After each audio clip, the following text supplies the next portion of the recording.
It didn't pair on my thing.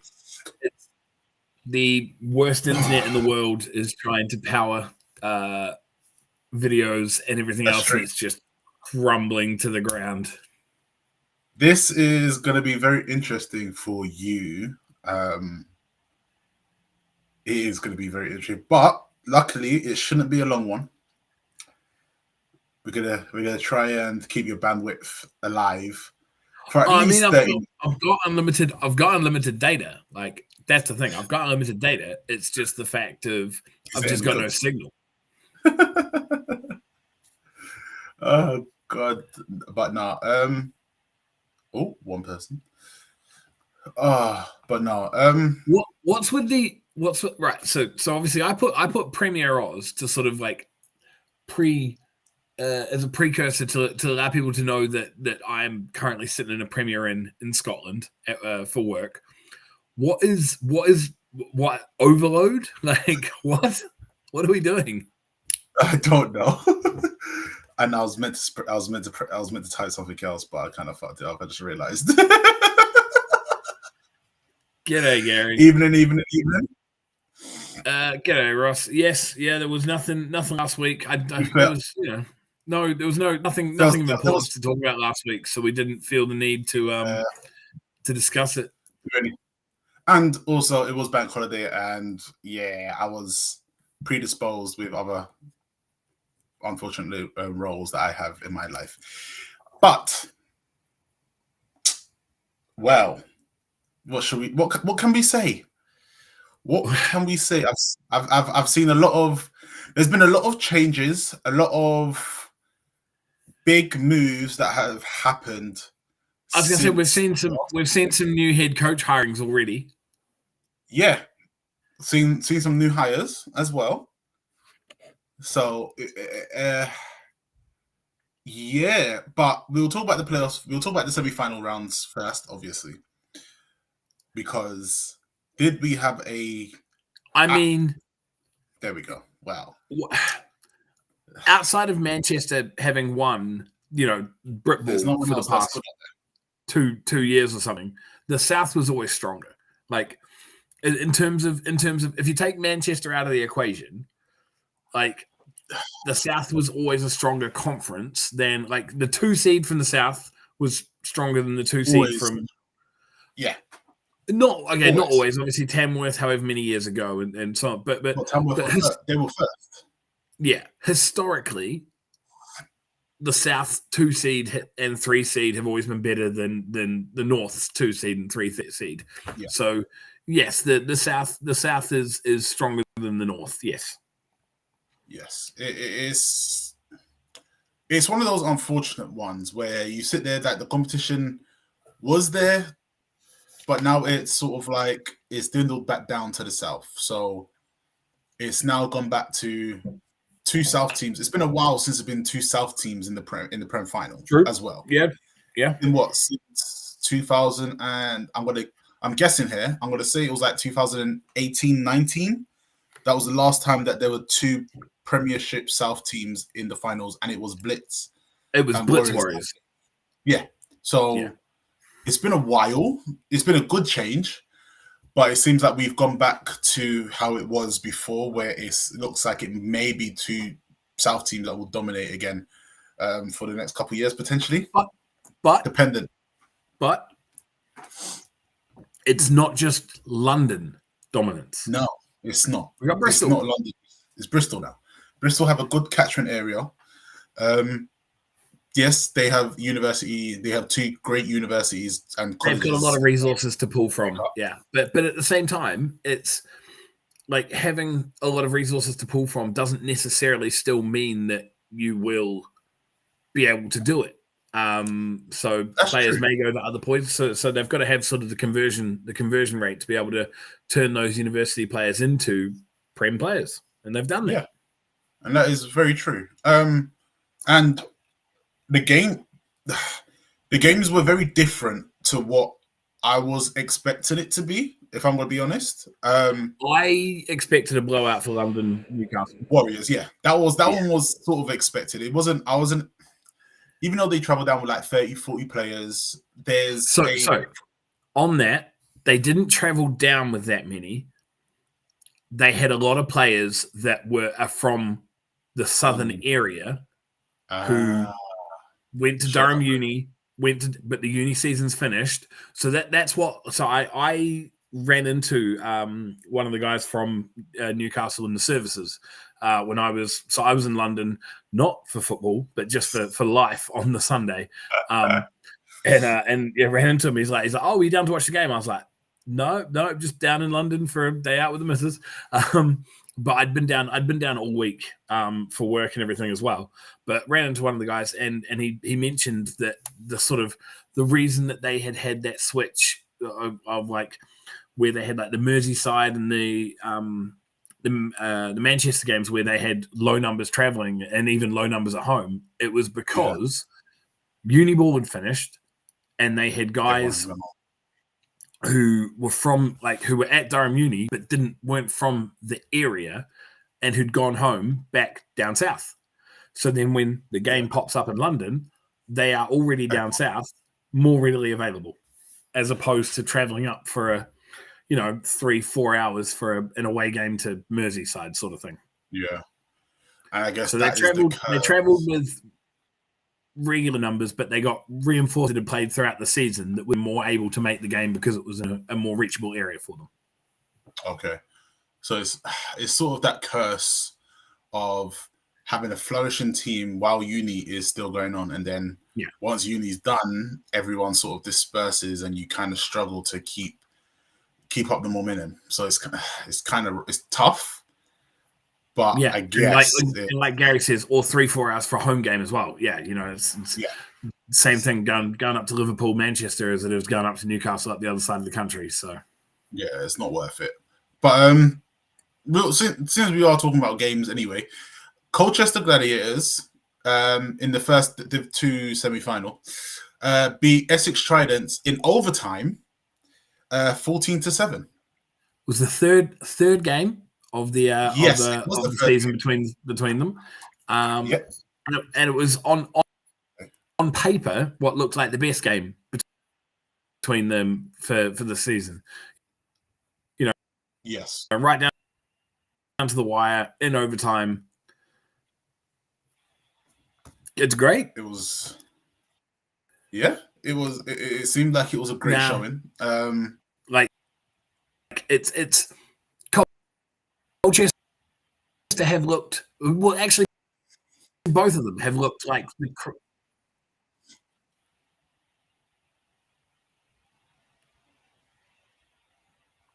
Oh, there we go. This is where we start to run into connection issues, where one of us starts saying something and then the other one's like, "Well, he hasn't said anything yet. Let me say something." I'm trying to. No, I can hear you.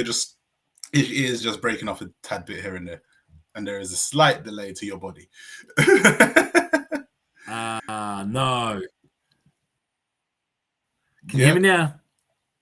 Yeah, I can hear you now. But no, yes, no, yeah, no, yes.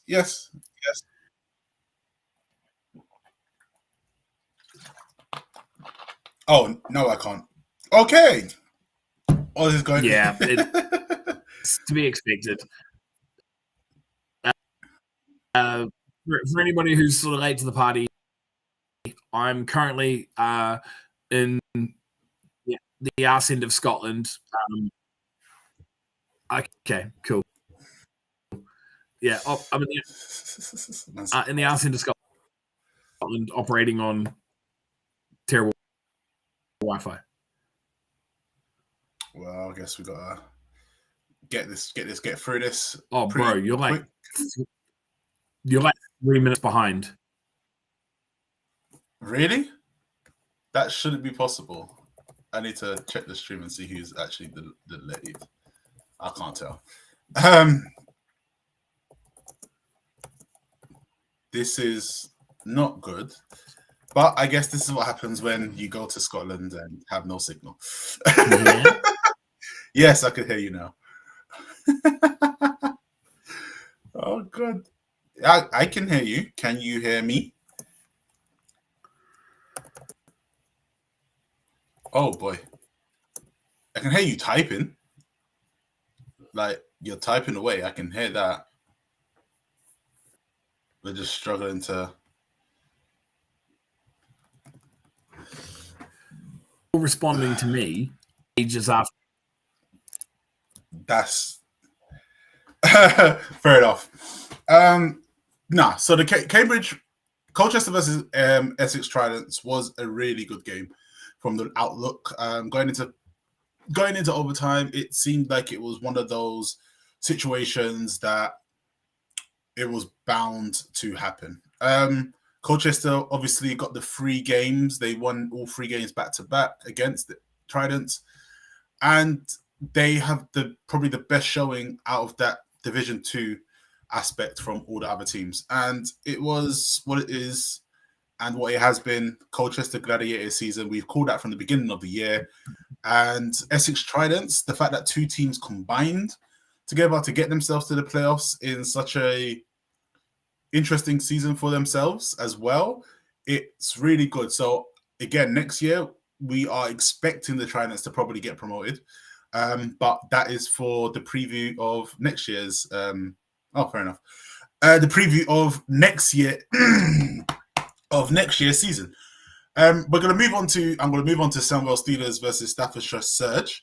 Got to give the crowd credit. The Glads won 350 people. That's a lot of people for a Div 2 game. I ain't going to lie. That is very, very impressive. I have to admit, that is great. That is great work. But moving on to the other Division 2 game, obviously Gladiators will be playing in the finals on Saturday at 12 p.m. But we do have Sandwell Steelers versus Staffordshire Surge. And this game ended by 6 points. I'm going to be honest. I was quite shocked by the way this game went. 9-3. Sandwell Steelers 9.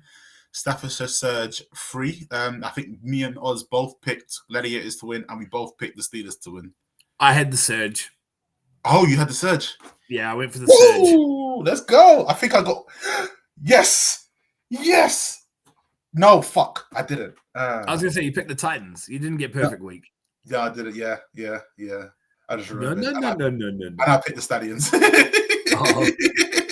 That was the one that caught. That was the one that I remembered. I didn't remember anything else. But yeah, I'm gonna be I'm intrigued on how the 2 finals gonna go. Yeah, I missed this live, so I've come in and to see David mention about 350 people down at the game. Like that's sick. That's a lot. That's what we love.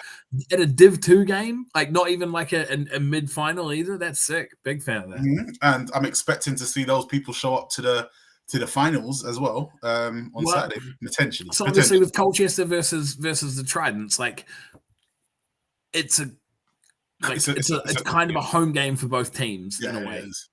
Yeah. So I'm not that surprised. Go away, Tibbs. Uniball rundown doesn't exist. Is that Tibbs? Yes, Tibbs. The whole entire season, I was wondering who the hell is this fool. Uniball rundown doesn't exist. There's no such thing. God. There's no such thing. We don't do that. We don't know what that is. Maybe when we finish, it'll probably come back, but I don't know. We'll do the college. We'll do the college rundown. Wow, college football this week was pretty interesting, but we sick already. I'm loving it. We digress. America is back. Yeah, but yeah, I'm quite pleased that Sandwell sort of won. They had a very difficult 2 years going from Prem, then going to Division 1, and then obviously getting relegated all the way down to Division 2. The free fall was real. Yeah, so it's a good sight to see it happen. We can move on to the Division 1 game. We'll go to the game. I just want to make sure that Staffordshire is given their flowers. It's been a good season. Been a good season for them.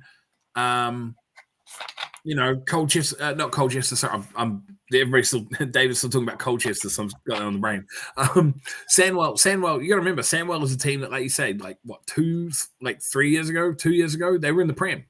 So yeah, this is a really good showing from Staffordshire. Something to build on. is it 2 teams going up or is it 1 team going up?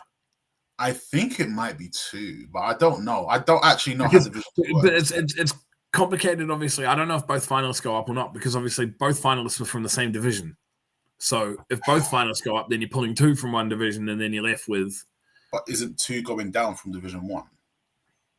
I don't know. That's what I'm saying. Both go up. There we go. Samuel just confirmed it. Both go up. So Surge and Surge, Steelers. Okay, and cool. Well, that's go up. Yeah, it's going to be it's as we've seen from some of the Div 2 teams that have made the jump into Div 1. It is a massive leap for you coming up. Like, we've looked at teams like Hereford have struggled in their first season up. Like there's a lot more that goes into being able to sort of have sustained success at a Div 1 level. So wish them all the best there for Staffordshire. So. No, that's not a could. That is a will. Probably will. There probably will be a will.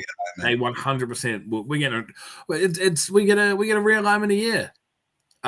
Yes, Hereford are relegated. That's what I'm talking about. Like, it's very hard for teams to go up and then not drop. Yeah. Wait, hold up. If Hereford's been relegated, who the hell got? So Hornets. The thing is, if Hornets and Norwich both have to. Oxford survives. If Hereford are relegated, Oxford survives. But then who goes down? Norwich and Hornets. But then Hereford goes down. Hereford's in the south. Yeah, but I know. That's what I mean. 3. Three. 2.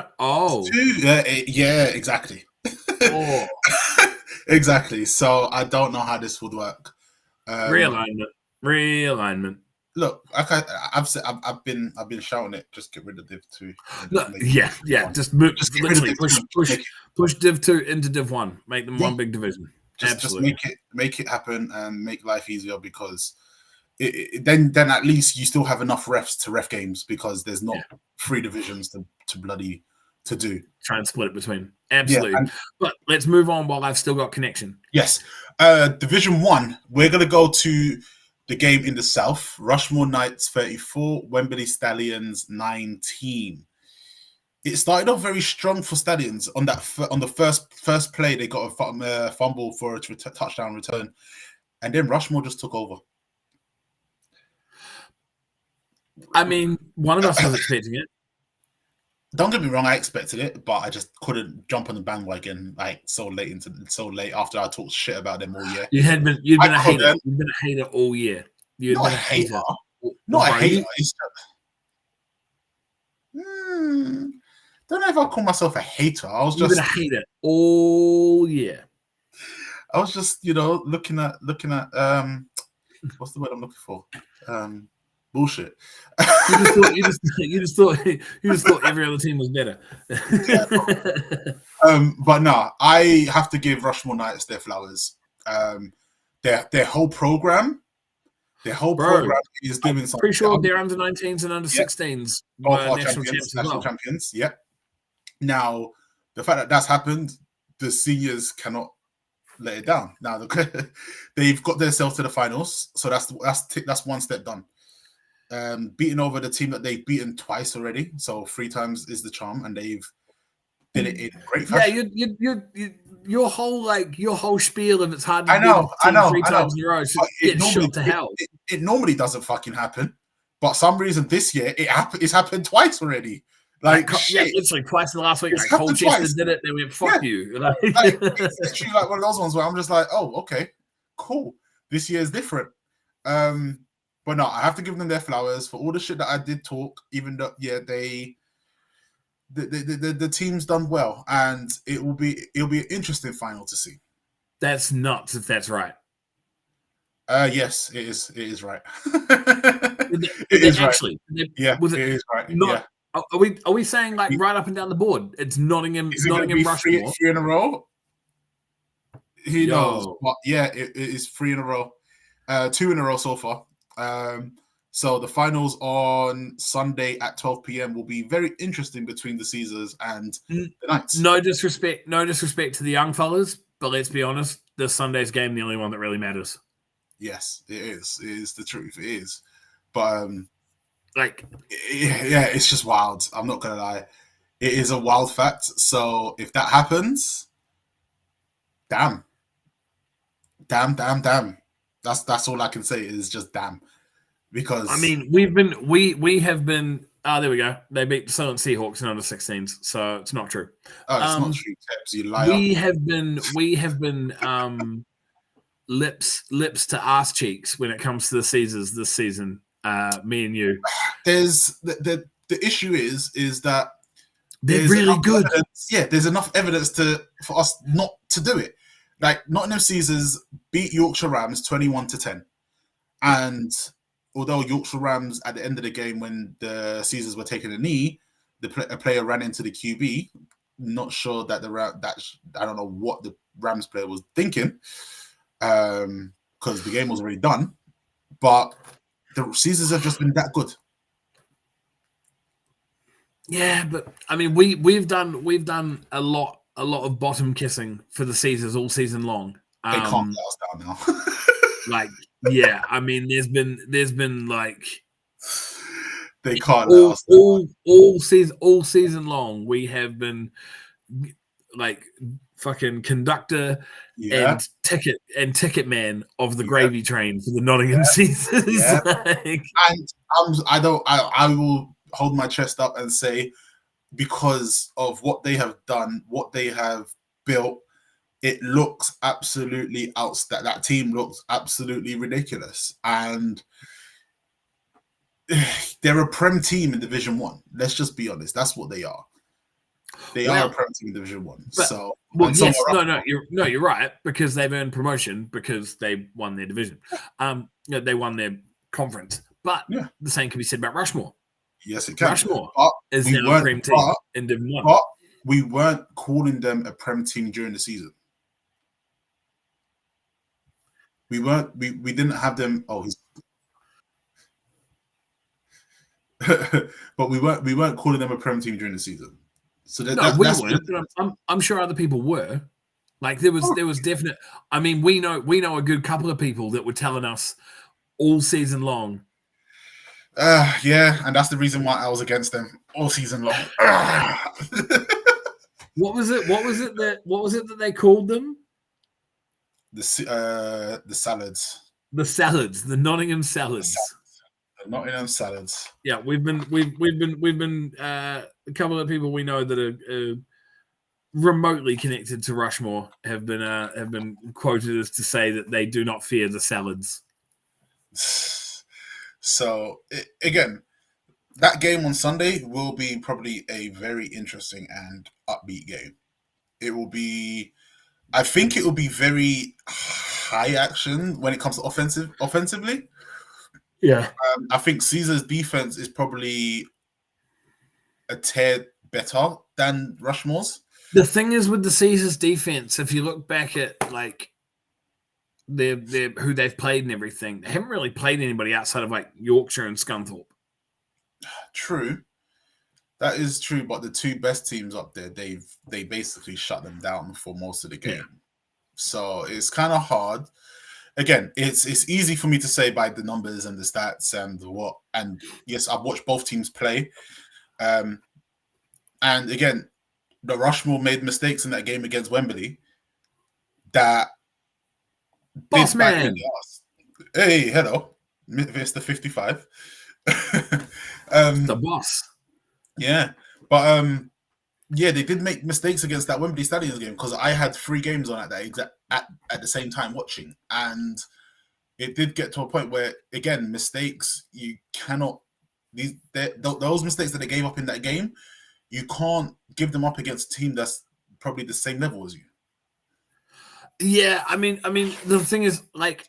What has impressed me though about Rushmore is like they've made these mistakes and then they've found ways to come back from them. Like I think the road to the final has been harder for Rushmore than it has been for Nottingham.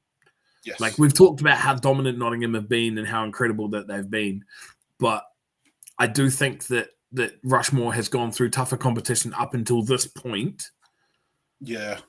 And as it should be when it comes to a final, like a north-south final, like this is, for each of them, this is the best team that they will have played all season.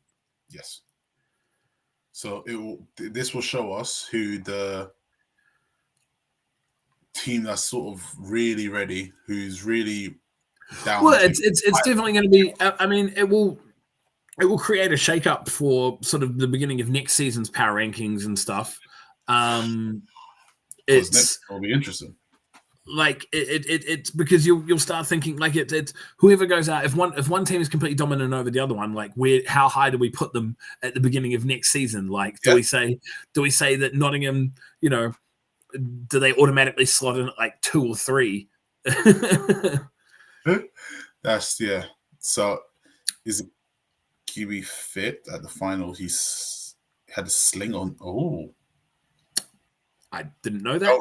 I did not know that. That is information that our boss, who was there, did not divulge. Now there was a bit of issues that went on in that game towards the end. From what I seen, that there were, I don't know what happened, but again, it comes down to two teams that played each other. They hate each other, so it's kind of hard to see and know what happened. Are you talking about Rushmore Wembley, or are you talking about Rushmore Wembley? All right. I was gonna say, I was like Nottingham and Rushmore hate each other. Well, Rushmore seemed to hate Caesars for some reason. No. The people that we know that are associated with Rushmore, they don't hate Caesars. They just hate losing. That's a fair point. I can rock with that. It would not matter what team they were playing. They would be shit talking them no matter what. Calvin is currently in a sling. Apparently, he had an operation on Wednesday and won't be playing in the final. Nottingham by 40. That changes everything. That changes everything. I'm sorry, Rushmore, but I've seen your backup QBs. Thanks for coming. Play. Yeah, I've seen the backup QBs play. Good luck next year. This should be a walkover. I'm not gonna say it should be a walkover because the defense is good, but if you ain't got offense, the defense may be on that field a lot more than they should be. And no defense on the field for long is a good thing. So I may have just asked the people that we know, and all I got back was just a minion gift that says no comment. Oh, so yeah, nope. Oh yeah. Right. Yeah, that is wild. Very, very wild. Right. Moving on then. Right. The Premiership itself. We're going to start off with the one that is obvious. We expected it. London Warriors 69. Hey. And the Newcastle Vikings 0. It's just the same old thing. The number 2 in the North was never going to come down to London and do anything special. It's the same story it's been for like 10 years. Whoever has to travel down struggles. I think the only team that's been able to give Warriors trouble in the semi-finals has been Tamworth. And that was when they had Josh Ellsbrook 2 years ago, I believe. Yeah, 2 years ago. But now he's obviously in Division 2 over in America playing. I don't know who their QB is, but the outfit just doesn't. The Tamworth outfit doesn't seem strong, and the North this year just didn't seem like it was very competitive. That's the best way for me to say it. I'm gonna be honest. Yeah, it's. I mean, it's sorry to quote Disney movies, but it's a tale as old as time. Like, Northern Team 2 travels down to London, be it either Finsbury Park or Greenwich. Either or. Either or, because like I'm talking about like if you want to go right back to when. Oh, no one's ever traveled down to London and beaten the team in London because it's a fortress. It's just London as a whole. Like, and you can even go back further to like when the O's were. Running the joint back, 15 years ago, 20 years ago, whatever it was, however far back then. I don't look at this as a massive indictment on Newcastle for next season. I do look at the number drop that they had that we discussed earlier on from the end of the uni season. Like, and I don't want to say being unable to retain players because that's not fair. Like, if the guy finishes the uni year and is going home, he's going home. There's nothing that can be done about it. It's more the issue around not relying having. On players. Not having players in place to be able to either replenish those numbers or to replenish those important positions as well. Yeah. So it's like we've had this conversation during the year, and it's great to have uni players, but you can't rely on just uni players to help build your squad up. It will never work unless they live in the area. That's why we're strong proponents, not components. We're strong proponents of having youth setups and having the age, like the age groups that you can work through, and not just having like what the Knights have done. what the Warriors now have. They've got their under 16s, under 19s. Building through natural development as opposed to sort of relying on import from like uni, and not necessarily. I don't even want to talk about the foreign aspect of import. Bristol might argue with that. Bristol has got a lot of fucking money in that area, Steve. Bristol have a lot of money. They've got 2 teams. There's a shit ton of money in that area. Whereas like it's and that's been like. And the thing is, yes, all right, yes, Bristol do have like uni players, but the team's not just uni players. No, this is what we're trying to put across, that they're not. It's not just uni players. They have a base of players that are there. And the thing is, it's like it's if you look at every rule will generally have an exception, but it is an exception. Like, you can't go chasing outliers. Just because something proves that you can have an outlier doesn't mean that you should look to make the outlier the mean. Yeah. So the existence of Bristol just proves that it is possible. But if you look at how many other teams around the country prove that it's not consistently feasible. Yeah. Or the Devils. Well, the Devils, no, because that's the thing. The Devils had one good year last year and then completely fell apart this season to the point where they had to fold games. Yeah. And again, like, most of the players left. Like, there's a lot of issues when it comes to players playing for when you're at uni, especially if you go to uni up north and you live down south. Yeah. When the uni season finishes, the transfer pool's closed, so you can't even transfer to another team to carry on playing for the year. So then your thing's done. Oh, there's 2 overload micers. Love it.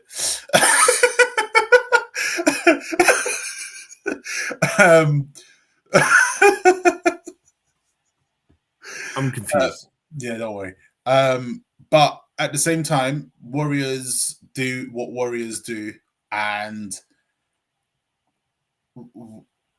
yeah, it's not a coincidence, but it's also like not a sustainable. I wouldn't say it's a sustainable model for every team in the country to be able to follow, and a lot of that has not been done by the Aztecs themselves. They have benefited from the injection of uni money that came sort of independent of them, and then they kind of went after the fact. They're like, oh well, we can jump on this. I do disagree with that statement though. They didn't just jump with the same rise of the UWE, because last year when they made the playoffs, they made the playoffs the last 3 years.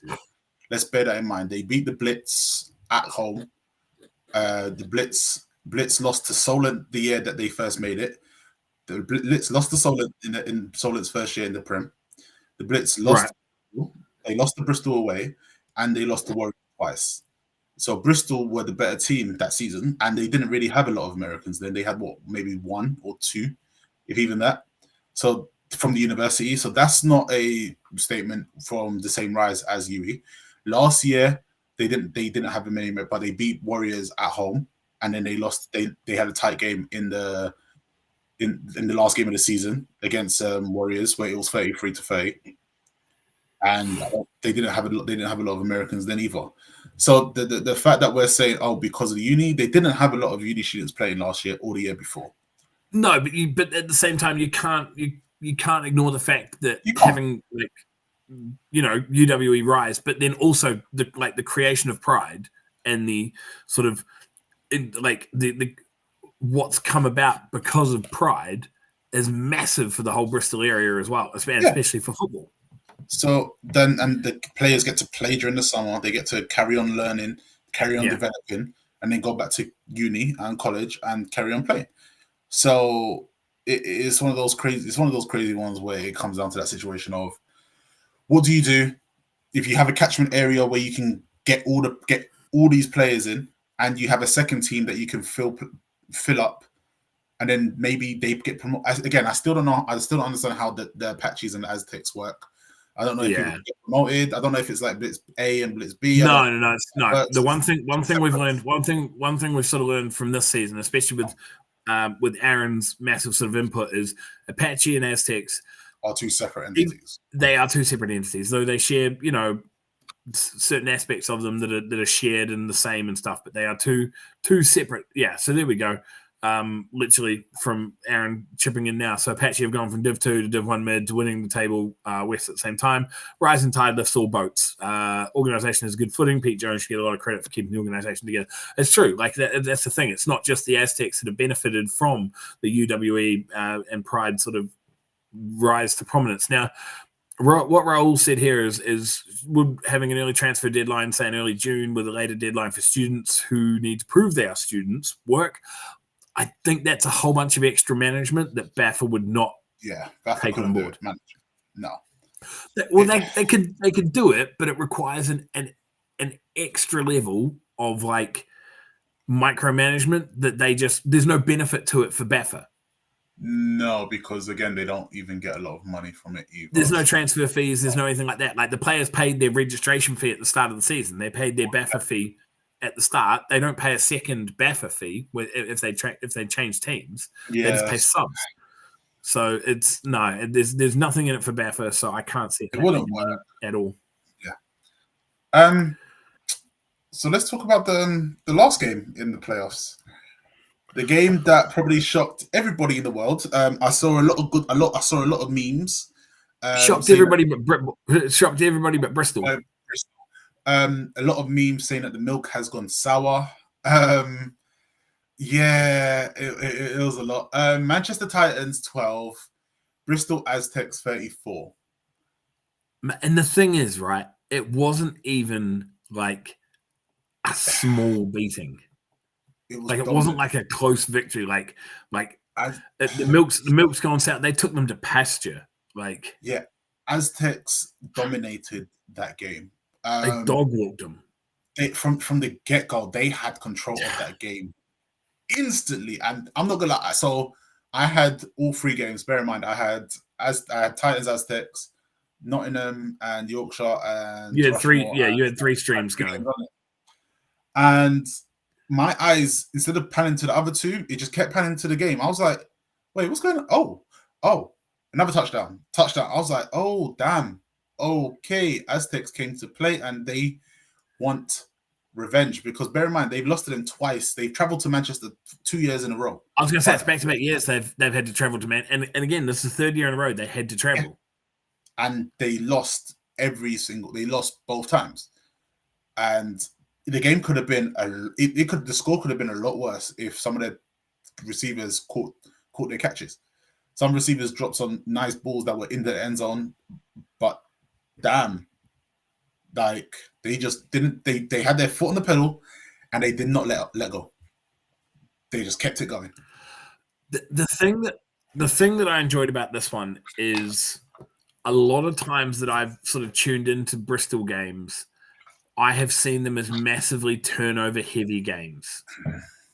Yeah, and it felt like that they sort of cut out a lot of the unnecessary errors that they'd had in previous games. Like they just seemed cleaner in their execution. Yeah. Everything just seemed tight. Like nothing that is as if nothing could, in a sense, go too wrong. And that's what I wanted to ask, right? Because it kind of felt like everything dropped in their favor at the same time. Like there was a lot of sort of 50-50 things that were just like sort of falling Bristol's way. And I want to ask, have they played their final? I don't think they have. I think the final is going to be epic. I think this is going to be a very epic game. Because I'm obviously I'm a little bit. I don't want to say worried because I don't have a horse in the race. But I'm a little bit curious because obviously first time these two guys played, like I'm moved on from Manchester. I'm talking about Warriors Bristol. First time these two guys played, it was a very close match. 12, I think it was like 8. Yeah. But the second time that they played it, like it didn't even seem like Bristol got off the bus. No, it didn't. And bear in mind, Warriors traveled down as well, so it was like and that's the thing. Like they didn't even turn up, and then. Now, neutral ground, like Bristol's going to travel a little bit further, but it's probably like an hour and a half more. It's kind of negative. Maybe not even that, like an hour more. Probably like 30 minutes, probably more, because it's 2 hours for me for hair and what. Yeah, so it's probably the exact same. Sort of take into account like where they're coming from and stuff. Yeah, it'll probably be the same amount of time because Warriors will be coming from South London. Say the line, Micah. It's true though. This statement hasn't gone right. This whole I was gonna say. You're sure you want me to say it? Team. You're 0-2. You're 0-2 for playoffs. Are you sure you want me to say it? Because so far I've said it, and the teams that were supposed to win. This is So hopefully all teams participating in the finals will travel to Coventry and settle in a day or two early. Yeah, I would love for teams to sort of travel on a Friday night or Saturday morning. Yeah, and just relax. Watch the women's final, watch the Div 2 final if you get there at that time, and just enjoy. Yeah, you don't want to be traveling down. It's hard to pick a third time in a row. The third time in a row. It really is. But yeah, I think I just wonder, like, because it kind of felt like all the dominoes fell in the way that they should for Bristol last week, and it's like, they just played their best? I get that, but we do also have to notice that the Titans' offense just was bad, bro. They were bad. They were very, very. They've looked. This season is the first time in 3 years that they've looked like valuable. Like last year and the year before, they looked unbeatable like the whole way through the season. This season, we saw like glimpses. Like when Newcastle ran them close by 7, we were like, "Yeah, interesting. What's going on here?" I think Tamworth got within 2 scores as well. Yeah. It was like one score. Oh, was it one score? I think it was 1 score. Yeah. So there was multiple times this season where we looked and we were like, "What's going on? Like this isn't." Yeah, Tamworth. It was 19-14. Yeah, so, and we still you know, as is expected, we're still like right. They haven't lost. They're the best team in the country. They haven't lost in X amount of years. Like maybe they're trying new things. Maybe they're doing this. Maybe they're doing that. But it looked bad. It didn't look. It sort of felt like everything that was right previously, everything got like just went to shit.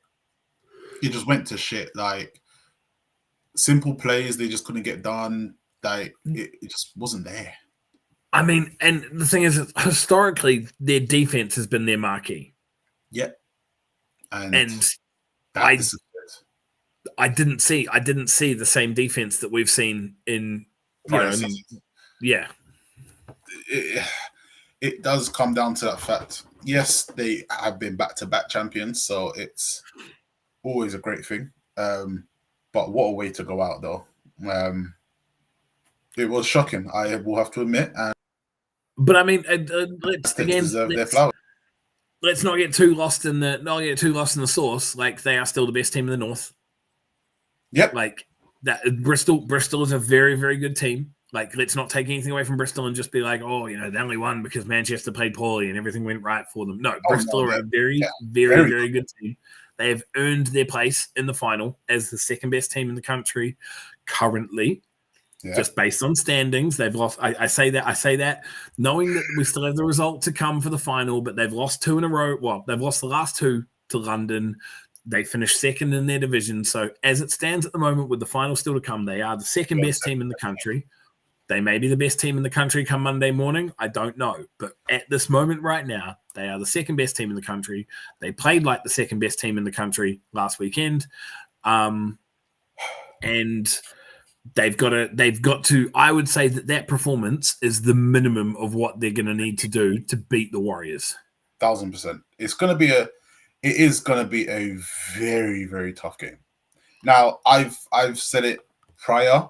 I think the finals is going to be down to the team that blinks first. And they win or they lose, because I feel like blinking's whoever blinks, whoever blinks, they're going to lose first. Whoever does that one big mistake, that one big fumble. So Micah is of the opinion, if you go about moistening your eyes, do you know what?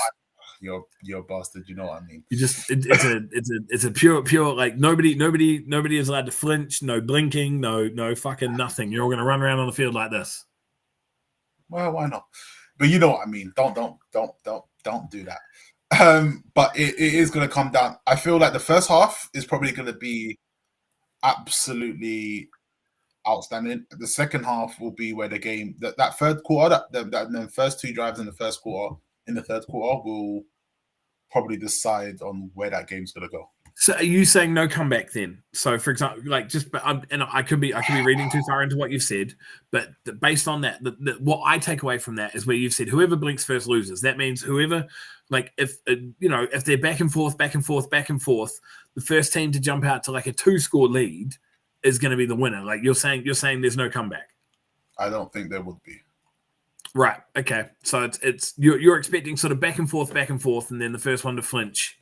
Yeah, I don't think the issue is we have seen how the Warriors have been, and once they take the lead, it's very hard to take that lead back, especially this season where they have, in a sense, the team has become probably the best team that we've probably ever seen in the UK.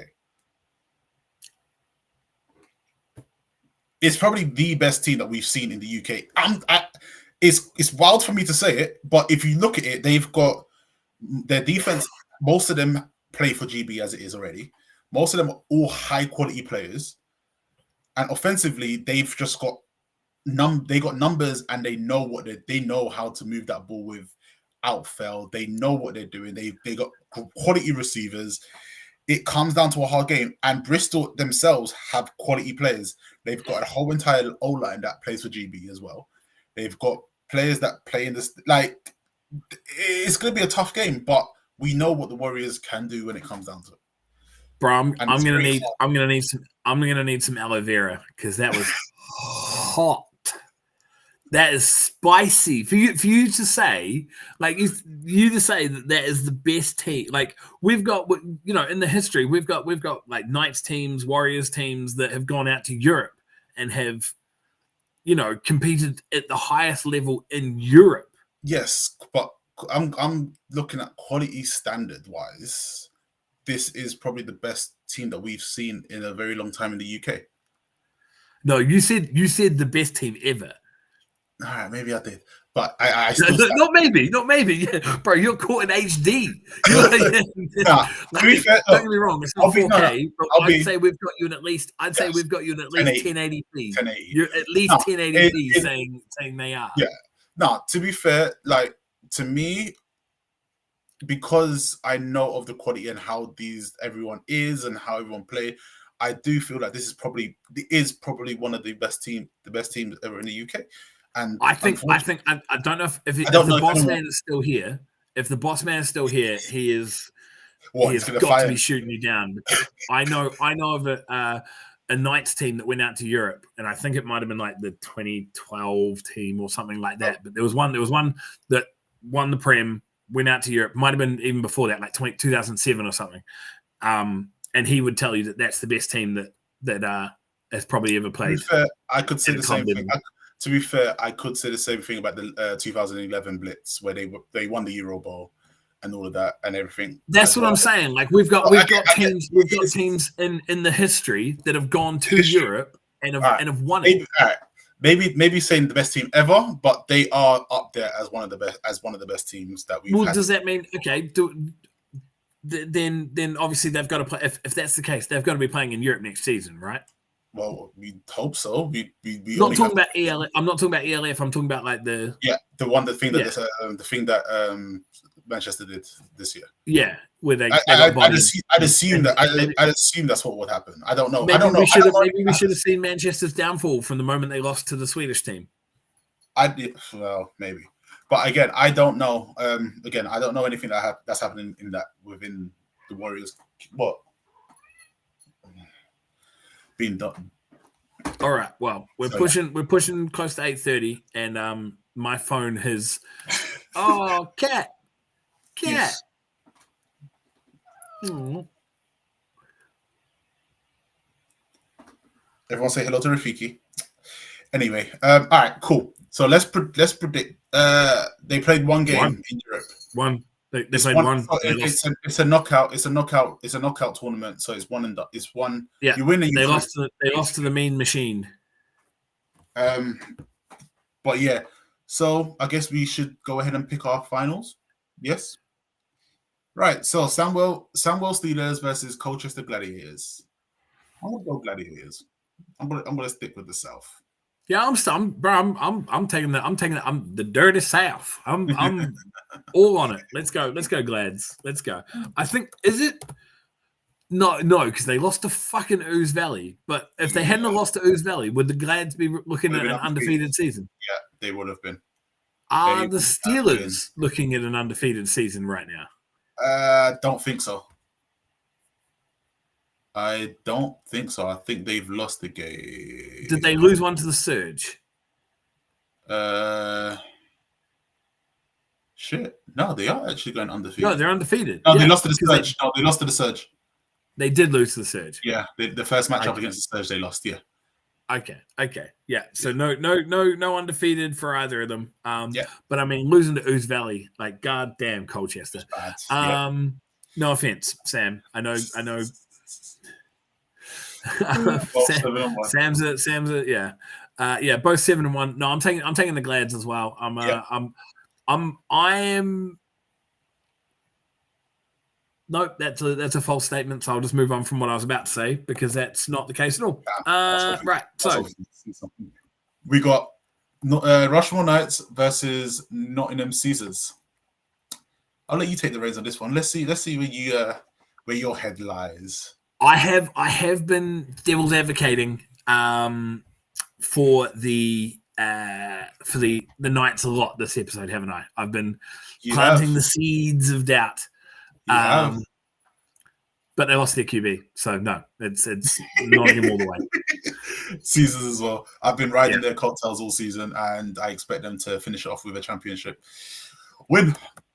And then we have the Prem final. Or do you want to pick the Birmingham women's and London Warrior women's as well for a bit of fun? Oh, I have no idea, but I'll just say the Warriors women because I think they won it last year. They did win it last year. Yeah. So I'll take the Warriors women just purely based on the fact that they won it last year. I will too as well.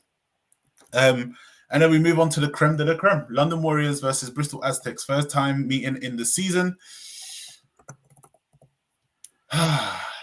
It's difficult to beat a team 3 times, but I think the Warriors will do it.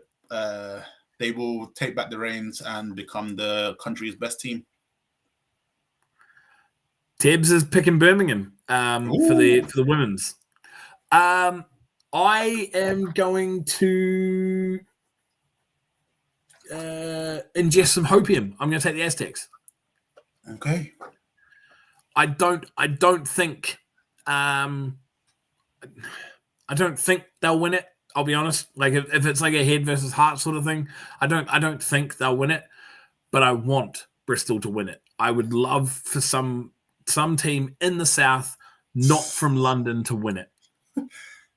The last team a team won it that wasn't from London was the Thunder, right? Or did Aztecs win it one year? The Knights. Yeah, Knights. Yeah, back when they were since? Farnham. Back when they were Farnham, yeah. Because then it's been like O's, Blitz, Warriors. That's it. Yeah. I don't think anybody outside of Rushmore has won it from the south that wasn't a London team. Well, they weren't Rushmore; they were Farnham. Yeah. I'm trying to think if Aztecs were ever in that. No, they haven't. No. Yeah, that's it. It's been O's, Blitz, and Warriors, and then Knights with that one shocking year, which no one. I think they won it more than once. No, they won it once. It was once.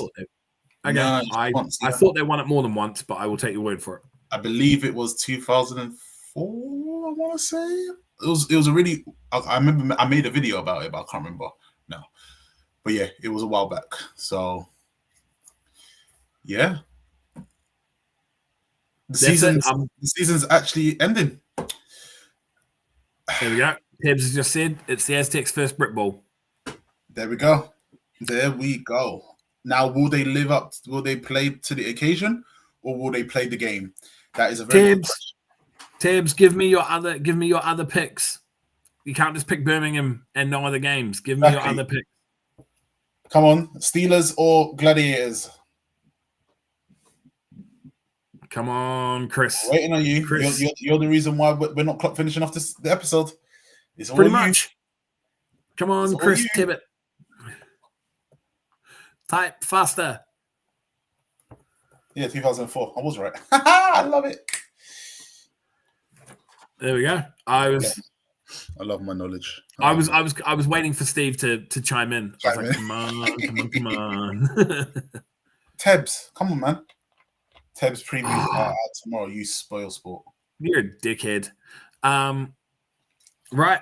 Well, with that, we'll there we go. Wind it up there. We're going to run down the rundown. Have we got one more? Have we got one more in us? It'll just be talking about the finals games if we want to. Oh, he's trying to fuck you. He's put them in. Damn it! I need to readjust my speaking. I think the last one would just be of us talking about the finals, and then we sign off and we hand it over to Tebs. Yeah, because I mean that's an NFL Monday. Yeah, so Uniball. So nobody cares about Uniball. Exactly. So we leave it over to Tebs. And NFL is on. So yes, that's what I'm saying. It's an NFL Monday. There's Monday Night Football that day. Yep. Oh, I can't wait. Oh, Jets versus 49ers. That's gonna be a bloodbath.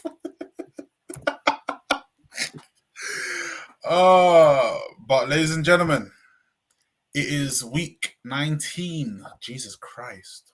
It is week 19. Week 19. The rundown is... The rundown is running down. I'm feeling run down. Micah is looking run down. Yep. I'm sorry, bro. I am, bro. I am shattered. That was out of pocket. It was, but I'm shattered. So you weren't saying anything that wasn't true. Believe me. Oh, man. I'm feeling it as well. Fucking driving through Scotland all this morning. Insert NFL horns. Yeah.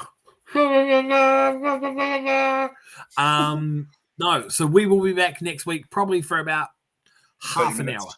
Yeah, probably from I won't say 7:30 to 8 because neither of us can really commit to the accurate time, but sometime between 7:30 and 7:45.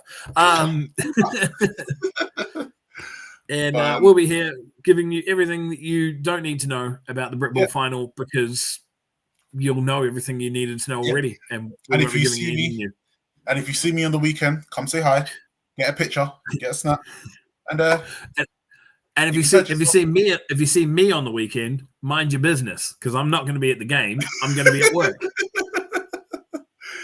Oh man! So don't come up asking me, "Oh, you going to the game?" No, I've got to work. So mind your business. Oh, but ladies and gentlemen, it has been a pleasure this season. I'm Micah. It has been. and we'll sign off. We'll sign off properly next week. I'm Oz. That's Micah. Micah. We'll have good internet connection next week. Catch you guys then. Peace.